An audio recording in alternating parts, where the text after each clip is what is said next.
So, in our earlier discussions, we have discussed various aspects related to the formation of clouds. We have seen what is the idea of atmospheric stability and how it helps in the formation of clouds and how it helps in the vertical growth of clouds, several other things.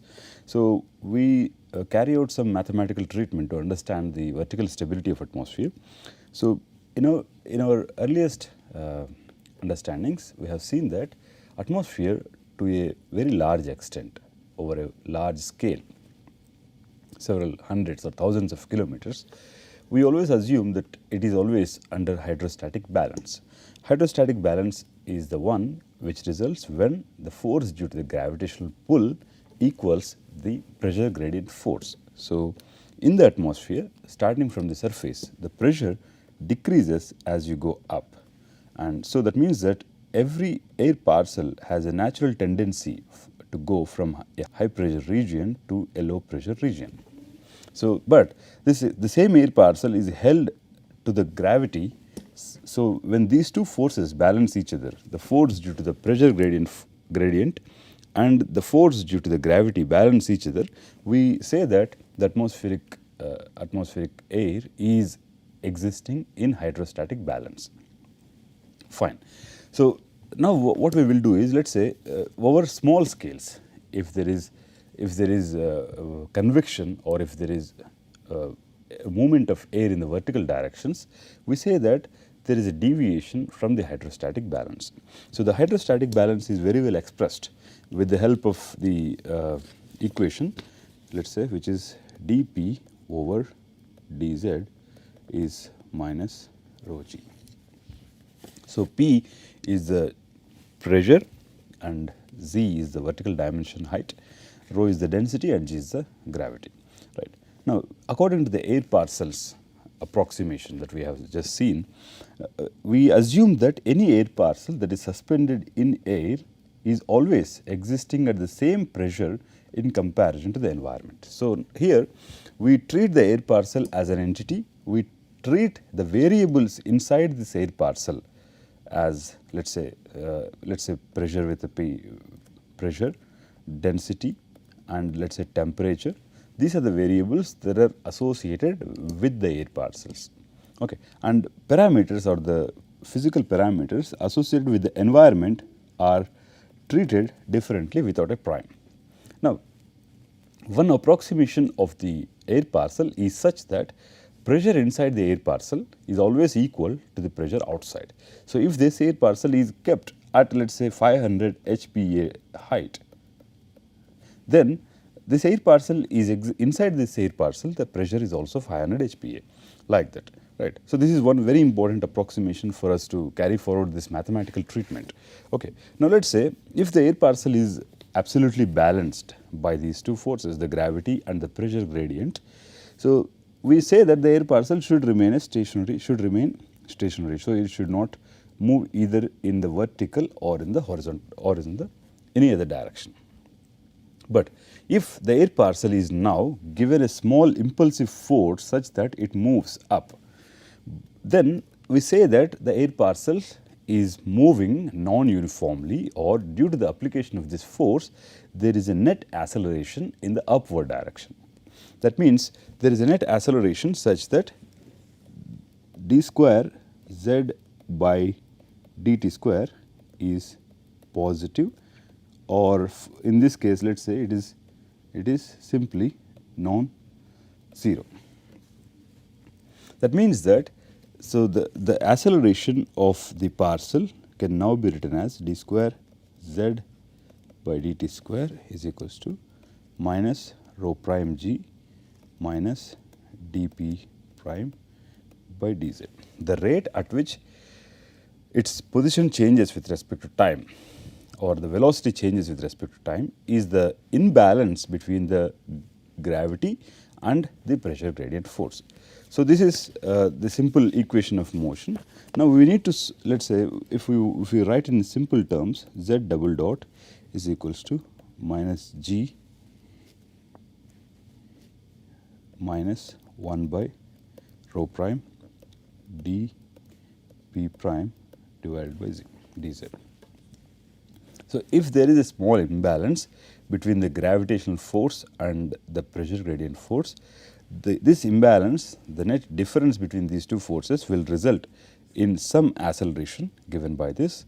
So, we have written this equation in simple terms, so that we know that the net acceleration is equals to this. Okay. Now, we can write 1 by rho prime as A prime, like we have seen in our earlier discussions, so that we can say Z double dot is equals to minus G minus A prime d p prime divided by dz.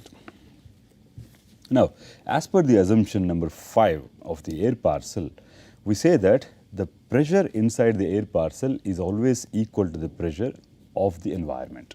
So, if it is the case, then I can simply write the rate at which the pressure changes within the air parcel must also be equal to the rate at which the pressure changes in the environment. So, if it is the case, I will rewrite this equation as Z double dot is equals to minus G minus A prime dP over dz. Okay.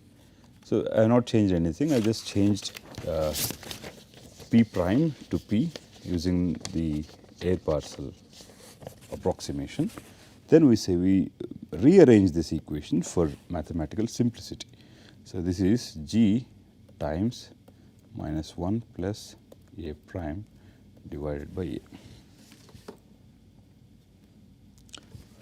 So, dP by dz is now minus 1 by A G.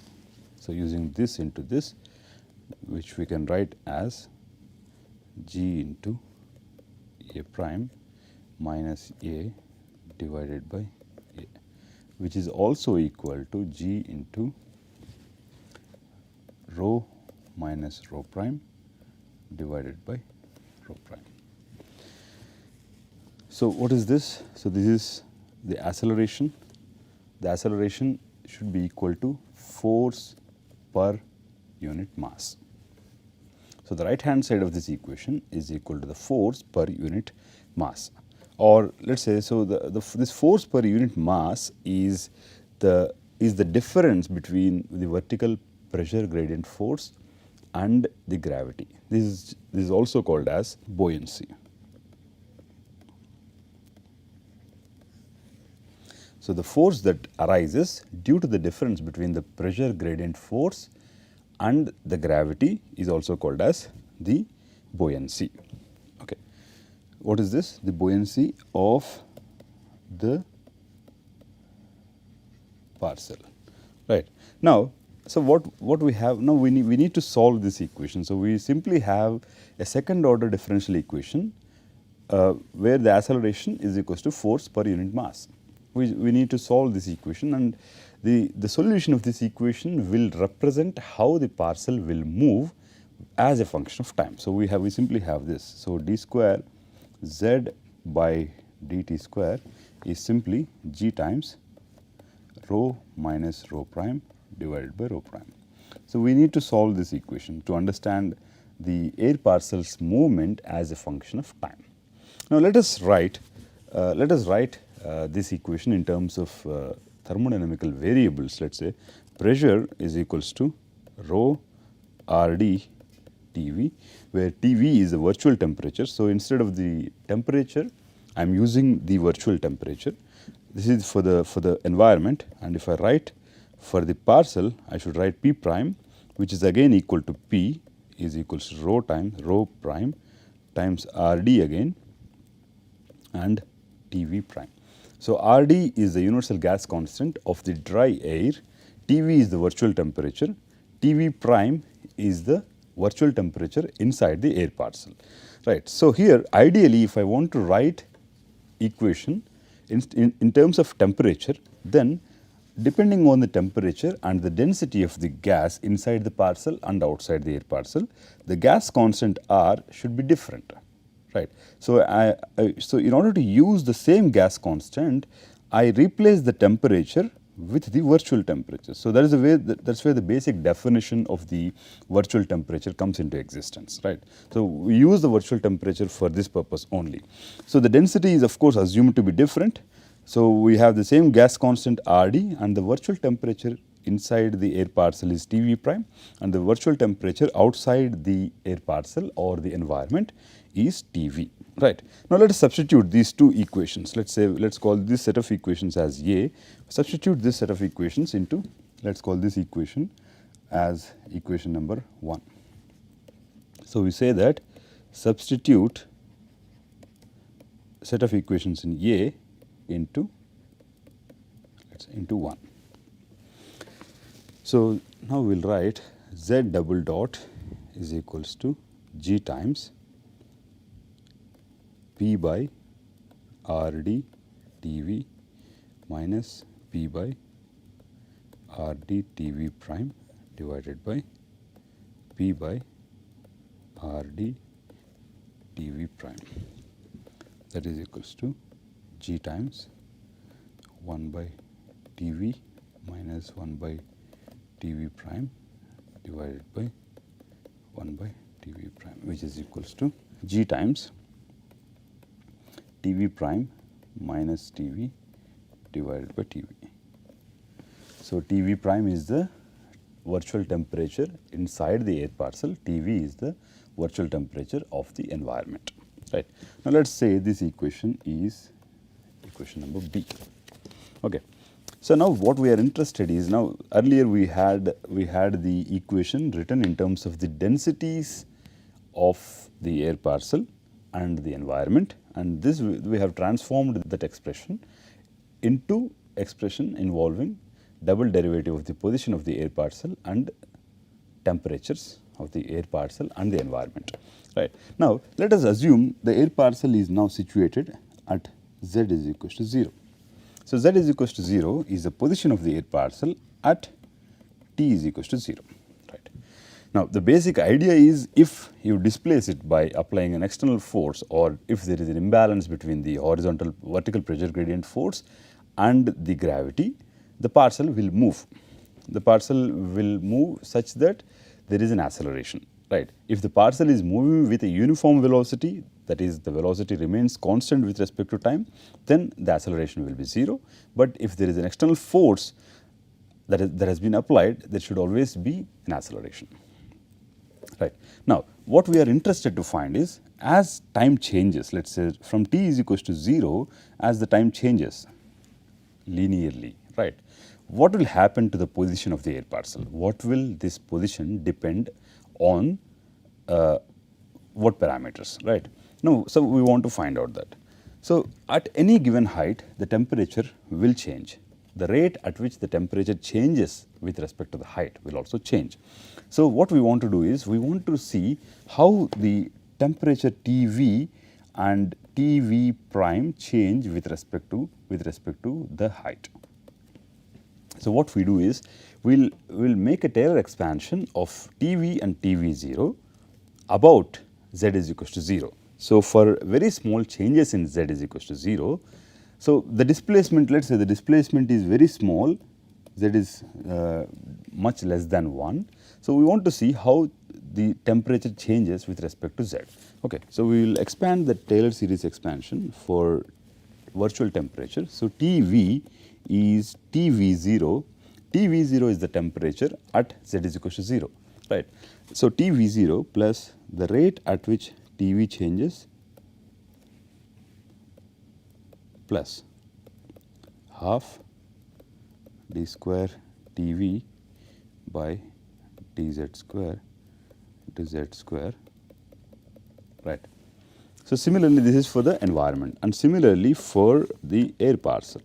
So that is again, so at the equilibrium position, assuming the temperatures to be same, assume if the temperature, see, if the temperature is not the same at equilibrium, we cannot call that to be an equilibrium, because if the temperature is different, for example, if the temperature of the air parcel is different, if it is larger than the environment, then naturally the air parcel has the tendency to rise. If the air parcel's temperature is smaller than the environment, naturally the air parcel will sink. Right. So, having said that, at equilibrium when z is equal to 0, the air parcel and the environment are at the same temperature, which is Tv0, right. So, the Taylor expansion for the change of temperature with respect to height will look something like this.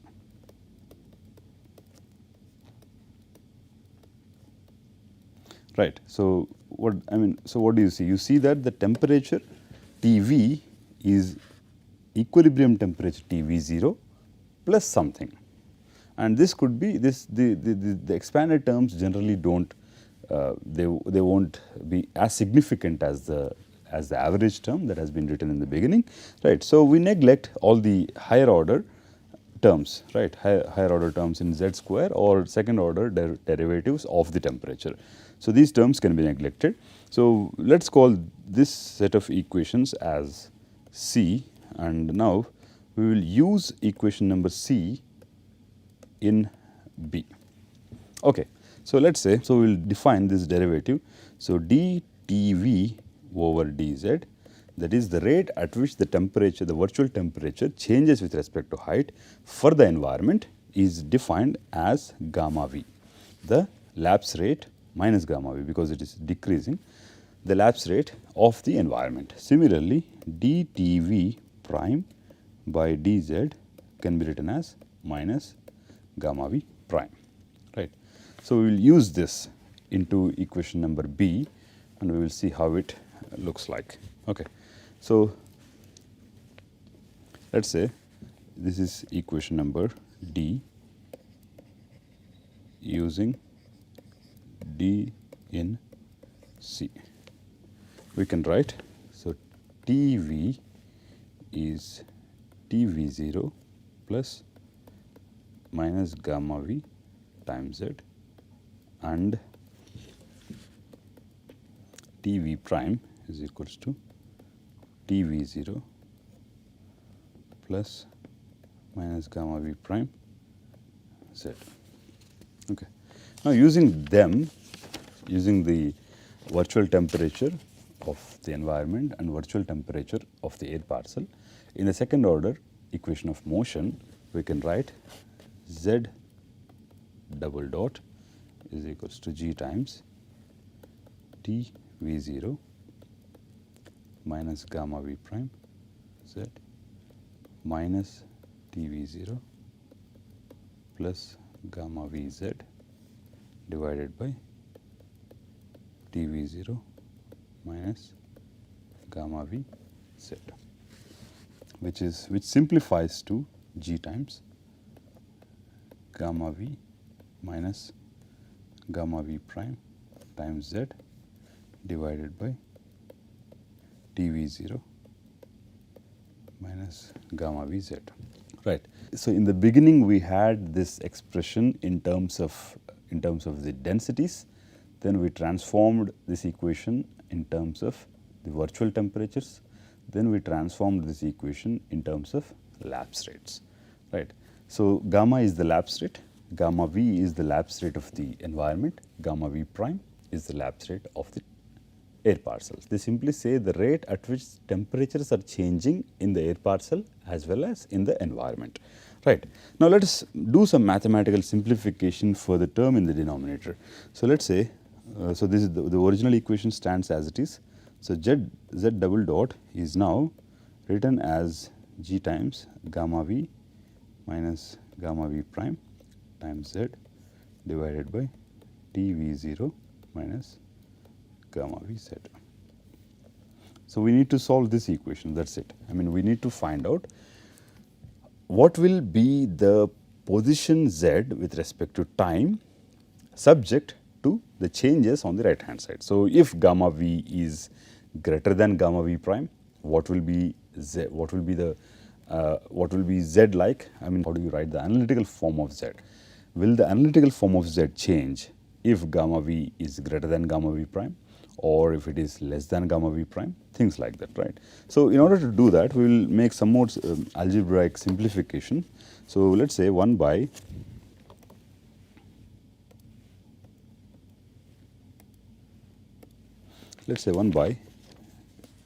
T V 0 minus gamma V Z is can be written as T V 0 times 1 by 1 minus gamma V Z by T V 0. Now, so according to the Taylor series, we have seen that gamma V times Z will be much less than T V 0. T V 0 is the mean value about which or around which you make a Taylor expansion, right. So, this is a very large value in comparison to this, the rate at which the temperature changes. So, this can be approximated, the expression above can be approximated as T V 0 times 1 plus gamma V Z divided by T V 0. So, the entire denominator 1 by T V 0 minus gamma V Z is approximately equal to 1 by T V 0 times 1 plus gamma V Z divided by T V 0, right. Let us say we call this as equation number E, right. We using equation number E in, let us say, now this is equation number 2, equation 2. So, we have two